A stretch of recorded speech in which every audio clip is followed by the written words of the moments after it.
Relationship एक बहुत ही खूबसूरत और बहुत ही प्यारा एहसास।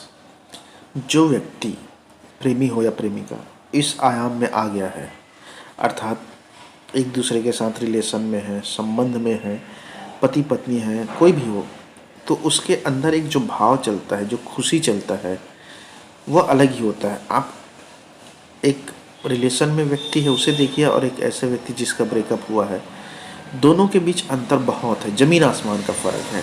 क्योंकि दोनों का जो आनंद है, जो खुशियां हैं, एक को तो पता ही नहीं है जिसको ब्रेकअप हो गया है, और जिसके पास साथी है, जीवन साथी है, अपना खुद का परिवार है, उसका खुशी सातवें आसमान पे है और उस खुशी के बराबर कोई नहीं है।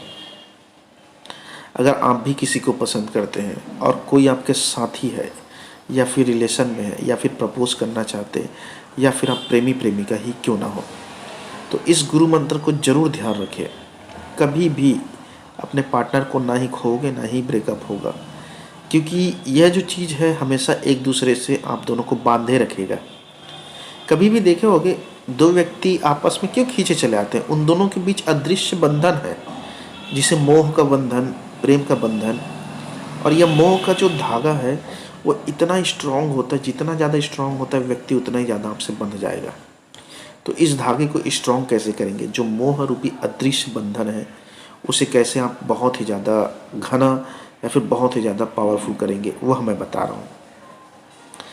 व्यक्ति उसी के लिए रोता है या उसी से नाराज़ होता है या उसी से चिढ़ता है जिससे वह बहुत ही ज़्यादा बंधा रहता है, जिससे बहुत ही ज़्यादा उसका लगाव रहता है, उसके लिए चिंतित होता है, दुख तकलीफ सब होता है।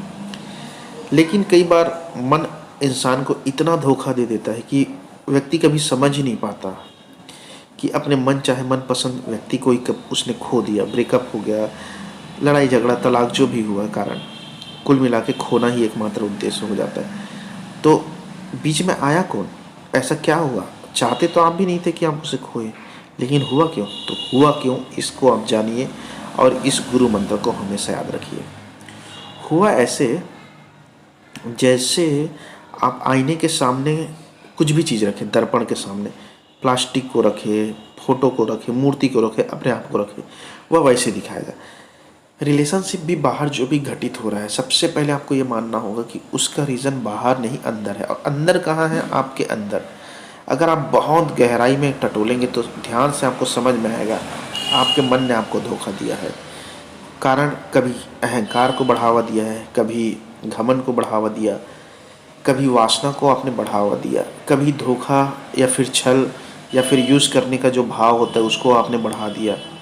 तो इन सब चीज़ों को बढ़ाने के कारण रिलेशन का जो स्ट्रॉन्ग मोह है, जो बंधन है, वह कमज़ोर हो गया, जबकि आपको करना उल्टा था। मोह को बढ़ाने के लिए आपको जितना हो सके निस्वार्थ रूप से अपने प्रेमी प्रेमिका से इस कदर जुड़ो, इतना जुड़ो कि वह आपको चाह कर भी छोड़ ना पाए। लेकिन उसे जुड़ोगे तो जुड़ोगे कैसे? अब बात आता है जुड़ने का। देखिए, मैंने कहा है निस्वार्थ भाव से। आपके साथी को आप कभी खोओगे नहीं। सबसे पहले अहंकार क्या है? धोखा देता है कि मैं ही क्यों करूं, मैं ही उसके लिए इतना सेक्रीफाइस क्यों करूं, मैं अपना टाइम क्यों निकालूं। ये अहंकार की भावना है। जब आप इन सब चीज़ों से परे होकर के एकांत में जा कर के बैठ करके सिर्फ आप अपने प्रेमी प्रेमिका के साथ मिलन करेंगे। एकांत में मिलन कैसे होता है? जब आपका मन मिलता है, विचार मिलता है, आत्मा मिलता है, तब व्यक्ति पूर्ण रूप से मिल जाता है। वहाँ पे अहंकार नहीं रहता, धोखा नहीं रहता, घमंड नहीं रहता है। और इन सब चीज़ों के परे जब आप उसके साथ जुड़ जाते हो, मिल जाते हो, तो व्यक्ति संपूर्ण रूप से सिर्फ आपका होता है, 100%, जहाँ पे छूटने का कोई सवाल नहीं है। तो इसके लिए आपको प्रतिदिन अकेले में टाइम निकालना होगा, 10-15 मिनट, और ध्यान लगाना होगा अपने साथी के ऊपर।